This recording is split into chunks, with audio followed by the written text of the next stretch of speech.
이의 말들이 허탄한 듯이 들려 믿지 아니하나 베드로는 일어나 무덤에 달려가서 구부려 들여다보니 세마포만 보이는지라 그 된 일을 놀랍게 여기며 집으로 돌아가니라.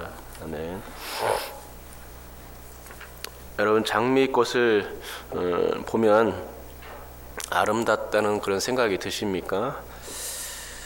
꽃 중에 꽃 장미꽃. 그래서 장미꽃은 꽃의 여왕이라고 불립니다. 장미를 보면 우아하기도 하고 예쁘기도 하지만 어떤 면에서는 이렇게 느끼기까지 하죠. 매우 도도하다, 도도해 보입니다. 몸에 난 가시 때문일까요? 꽃과 가시는 잘 어울리지 않는 것 같은데 그 둘이 한 몸에 있다는 것이죠. 가시 달린 장미는 그래서 매력적인 것 같습니다. 하지만 여러분, 이렇게 곱고 예쁜 장미, 거기다가 향기까지 좋은 장미, 꽃의 아름다움과 향취가 그토록 그윽하기까지 한 이 장미지만 이 장미도 한때가 지나면 질 때가 있다는 것입니다. 장미가 지는 모습은 얼마나 초라합니까? 한참 전성기를 지나면 시꺼멓게 타들어가죠. 그리고 주변에 있는 모든 장미약에선 생기의 빛을 찾을 수가 없습니다. 우암의 자태를 이 꽃이 질 때에 느낄 수가 전혀 없습니다. 혹 장미가 시들지 않았어도 장미 꽃잎을 하나 둘씩 떼어내 보시기 바랍니다. 그러면 처음에는 별 차이가 없어 보일 것입니다. 하지만 이제 거의 다 떨고 내는 그런 상황에서는 금방 표가 납니다. 활짝 핀 장미는 더 이상 부러울 것이 없는 전성기였지만 꽃잎을 한두 잎 딸 때마다 그 전성기는 사라지는 것이죠. 그리고 마지막 한 잎만 남았을 때 꽃에 대한 아름다움은 이제 더 이상 기대하기 힘든 상태가 되어버립니다.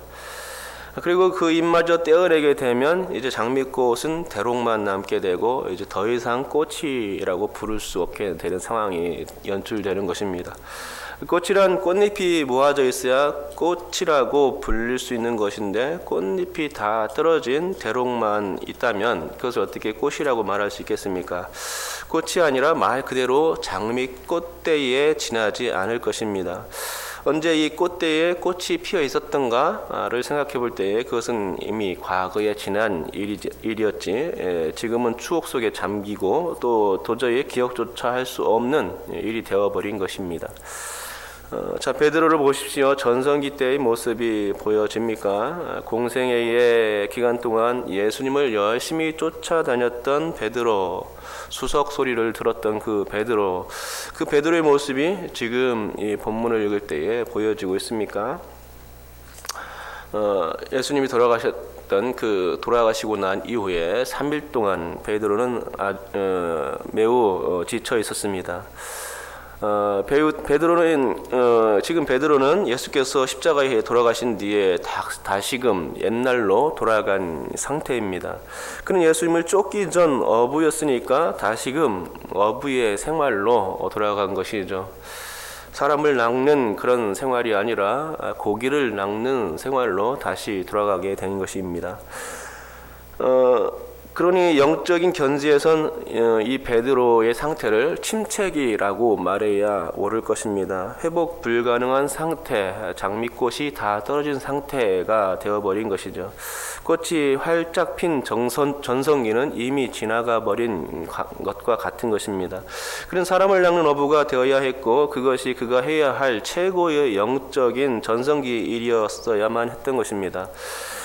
하지만 그는 지금 사람이 아닌 고기를 낚는 어부가 되어 있는 것이죠. 꽃이 피기 전에 봉우리 상태는 희망이라도 있지만 꽃이 진 상태의 대롱은 이미 희망이 사라져 버린 것입니다.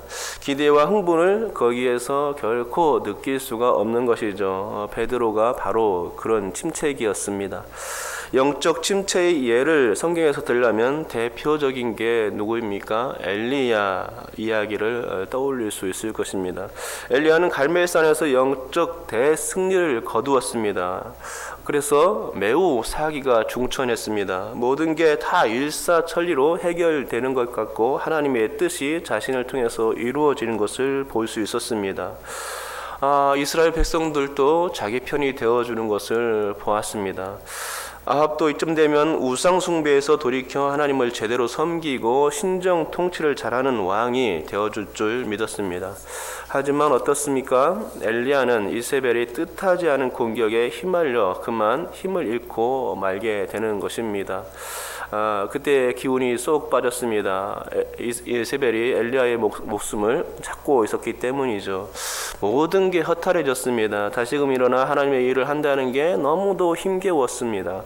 그래서 광야로 나섰고 비틀거리며 걷다가 빛을 가릴 수조차 없는 로뎀나무 아래에 그만 쓰러져야 했던 것이죠. 하지만 남은 힘을 다해서 그는 호렙산에 이르렀습니다. 그리고 거기서 주님의 그 세미한 음성, 하나님의 세미한 음성을 들을 수 있었던 것입니다. 여러분, 엘리야는 하나님을 만난 이후 다시금 일어설 수가 있었습니다. 다시금 기운을 차릴 수가 있었습니다. 그는 하사엘과 예후에게 기름을 부어 아람과 이스라엘의 왕을 세우고 엘리사에게 기름을 부어 선지자로 세우라는 하나님의 명령을 듣고서 이제 새 시대가 열릴 것이다 라는 것을 짐작할 수 있게 되었죠. 그렇게 되자 다시금 힘을 얻을 수 있게 된 것입니다. 엘리야 자신은 아무것도 할 수 없었지만 오직 하나님이 세상을 주관하시고 역사하신다는 사실을 다시금 깨닫고 확인할 수 있었던 계기였습니다. 그것이 하나님의 음성, 그 하나님의 세미한 음성 때문에 가능했던 것이죠. 바람과 지진과 불 가운데 하나님은 계시지 않았지만 그 세미한 음성 가운데 주님이 계셨고 그 세미한 음성이 곧 엘리야를 깨우는 음성이 되어 주었던 것입니다. 자, 그러면 다시금 베드로의 이야기 차례입니다. 베드로는 침체의 늪에서 빠져나와야 했습니다. 더 이상 주님을 배신한 과거의 사실에 매여 슬퍼하고만 있을 수가 없었습니다. 그런데 그런 와중에 예수님께서 살아나셨다는 소문이 들려지고 있었던 것입니다. 그 소문은 예수님을 너무나도 사랑하던 여인들의 입에서부터 들려지기 시작했습니다. 당시엔 여인들의 증거로서 전혀 채택되지 않았던 그런 시대였습니다. 그래서일까요? 베드로를 제외한 다른 모든 제자들은 여인의 말에 신빙성을 두지 않았습니다. 자, 보십시오. 다른 제자들이 어떻게 생각하는지 11절입니다. 우리 다 같이 한번 읽어보겠습니다. 읽겠습니다. 시작. 사도들은 그들의 말이 허탄한 듯이 들려 믿지 아니하나. 허탄한 듯이 들렸다는 것이죠. 거짓말처럼 들렸다는 말입니다. 여인들의 소리가 믿업지 않은 소리로 들려진 것입니다. 어떻게 예수님이 다시 살아날 수가 있는가? 그게 말이나 되는 소리인가? 그것은 불가능한 일이야 라는 이런 결론을 내리기에 이른 것입니다. 주님께서는 요나의 표적과 같이 3일 만에 살아날 것을 제자들에게 말씀하신 바 있지만 제자들은 예수님이 죽어서 무덤 속에 들어간 그 순간 이후 이 말씀 그 자체를 다 무덤 속에 같이 던져버렸습니다. 그들은 능욕하며 침뱉으며 채찍질하고 죽일 것이나 그는 3일 만에 살아나리라 라는 이 말씀, 그건 마가복음 10장과 누가복음 18장에 기록된 이 말씀은 생전에 주님께서 하신 말씀이었습니다. 생각건대 여인들이 전하는 이 말을 듣는 순간 베드로는 바로 이 말씀을 생각하지 않았을까? 그때 꿈틀거리는 작은 기대가 베드로를 사로잡지 않았을까? 제가 볼 때는 11절과 12절 사이에 베드로의 생각, 망감이 교차하는 것을 볼 수가 있는 것 같습니다. 11절과 12절 사이에 베드로의 생각이 들어가 있는 것 같습니다. 왜냐하면 11절 끝에는 믿지 아니하나라는 부정으로 끝나지만 베드로는 이 부정의 말을 듣지 아니하고 그 다음 구절에서 바로 무덤으로 달려가고 있기 때문입니다.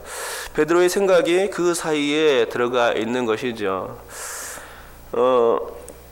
그러면 그가 과연 그때 무슨 생각을 했기에 이렇게 다른 사도들은 믿지 아니하느나 이렇게 믿지 않은 가운데 있었는데 베드로는 달려갔을까? 그것은 제가 보기에 기대였습니다. 기대가 있었기에 그걸 확인하고자 그가 뛰어간 것입니다. 그가 다시 살아나리라 라는 이 말씀, 곧 주 예수 그리스도의 말씀에 대한 그런 기대가 있었던 것이죠.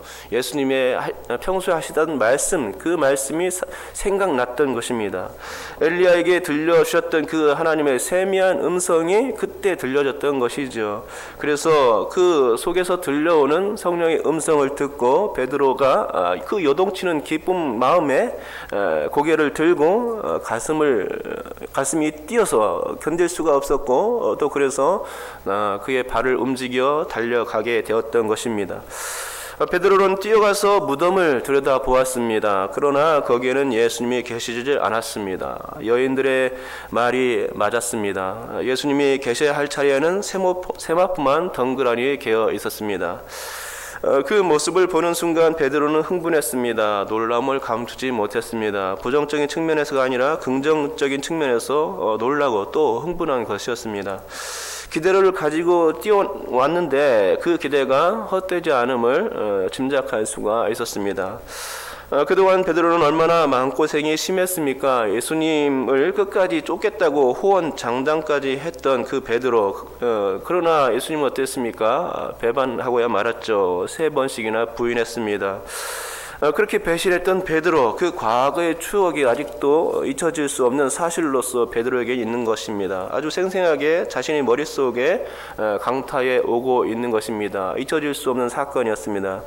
그런데 살아나셨더니 이제 어떻습니까? 사죄할 수 있는 기회가 온 것입니다. 만회할 수 있는 기회가 베드로에게 주어진 것입니다. 그 기회를 베드로는 발견할 수가 있었습니다.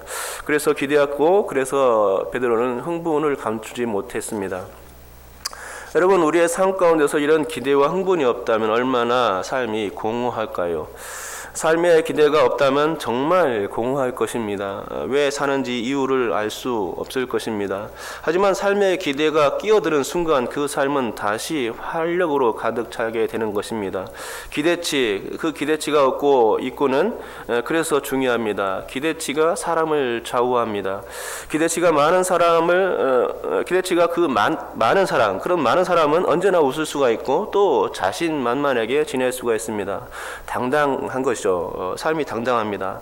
하지만 기대치가 적은 사람은, 그런 삶을 사는 사람은 항상 힘겹고 어렵습니다. 자신을 내보이기가 쉽지 않습니다. 주눅들어 사는 삶을 살게 됩니다. 지난 냉전 시대 때 왜 자본주의 사회는 살아나고 공산주의 사회는 무너졌습니까? 기대치 때문입니다. 아무리 노력해도 내가 노력한 만큼 돌아오지 않고 또 노력한 몫을 항상 공평하게 나누게 되니까 그런 사회에서는 나만 특별히 노력할 이유가 없음을 공산주의 사회에서 사는 사람들이 판단했던 것이죠. 그래서 노력하지 않는 것입니다. 기대치가 확 떨어지니까 삶에 의미가 없었던 것이죠. 그래서 공산주의가 무너진 것입니다. 이처럼 열심히 해도 기대치가 없다면 소망이나 흥분이 절대 그 가운데에서 있을 수가 없는 것이죠. 베드로의 침체기가 바로 그러했던 것입니다. 예수님을 열심히 따랐던 그 기간에는 뭔가 모르지만 활기가 있었습니다. 살아있는 것 같았습니다. 자신감이 넘쳤습니다. 전성기의 장미꽃과 같았던 것입니다. 그러나 그런 자신감의 원천이 사라지자 곧 기대치도 확 추락했던 것입니다. 꽃잎이 다 떨어진 꽃대와 같았던 게 바로 베드로의 상황이었던 것이죠. 예수님이 베드로에겐 모든 기대의 근원이었던 것입니다. 그 사실을 예수님을 배반한 이유, 곧 예수님이 돌아가신 뒤에야 알게 된 것입니다. 앞불사 이제 후회해도 소용없었습니다. 하지만 베드로는 다시 흥분을 하게 됩니다. 왜입니까? 예수께서 다시 사셨다는 희소기측이 들려졌기 때문입니다. 성미 급한 베드로가 그 말을 듣고 가만히 있을 수가 없었지요.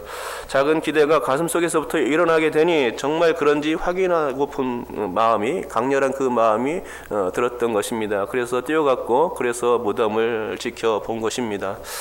그렇습니다. 우리 마음 가운데 이 마음을 잃지 말아야 하겠습니다. 다른 건 몰라도 예수님을 만날 수 있다는 그 기대감 말입니다. 주님과 함께하는 그 순간은 전성기 같은 순간입니다. 주님과 함께하는 그 순간은 누구에게도 빼앗겨서는 안 되는 그러한 순간입니다. 주님과 함께하는 그 순간, 그것이 가장 중요한 순간이요, 가장 소중한 순간이라는 말이지요. 주님과 함께하는 그 순간은 누구도 빼앗겨서는 안 되는 것입니다. 주님께서 함께해 주실 때에 우리의 기대치는 상승될 수가 있습니다. 주님이 함께해 주실 때에 우리는 살아있음을 온몸으로 느낄 수가 있습니다. 나의 자존감이 올라가고 나의 심장 박동수가 빨라집니다. 기대와 흥분이 예수님으로 말미암아 생기기 때문입니다. 엘리야가 침체기에 하나님의 세미한 음성을 듣고 다시금 서로 일어설 수 있었던 것 아닙니까? 침체기에 세상을 보면 실패하고 좌절하고 절대로 일어설 수 없습니다. 하지만 하나님을 만나면 모든 것이 새롭게 변하게 됩니다. 베드로가 또 그와 같았던 것이죠. 그가 주님을 다시 만난 이후 이제 그는 사람을 낚는 어부로서 이 인생이 바뀌어진 것을 보게 되는 것입니다. 고기를 낚는 어부가 이제는 아니었던 것이죠. 사람을 낚는 어부가 될 수 있었던 것은 바로 예수님을 만난 이후, 부활하신 예수님을 만난 이후 그 이후였던 것입니다. 모든 자신감을 얻고 성령의 능력을 얻어서 하나님의 큰 일을 감당할 수 있었던 계기가 예수님 때문이었습니다. 여러분, 우리의 삶이 영적 침체기입니까? 전성기입니까? 활짝 핀 꽃과 같습니까? 검게 퇴색한 끝물꽃과 같습니까? 과연 우리의 생기의 근원은 어디입니까? 우리의 기대감은 과연 어디로부터 흘러나오는 것입니까? 생각해 보시기 바랍니다. 인생에 대해서 한번 관조해 보시기 바랍니다. 알쏭달쏭하다고요? 믿음이 없는 것입니다. 하나님밖에 없습니다. 예수님이 우리의 기대요, 또 기대감인 것을 여러분 깨닫기 바랍니다. 예수님이 모든 생명의 근원이요, 나를 전성기로 만드시는 분이심을 깨달으시길 바랍니다. 아무리 침체기에 잠겨 빠져나올 수 없을 것 같더라도 한번 주님 품에 안겨 보시기 바랍니다. 그러면 그때 깨닫게 될 것입니다. 그러므로 우리가 만일 전성기와 같은 아름다운 삶을 살고 싶다면 단 한 가지 비결밖에 없습니다. 그 비결은 주님과의 동행입니다. 이와 같은 동행이 여러분 가운데 올 한 해에도 충만하시기를 주님의 이름으로 축복합니다. 기도하겠습니다.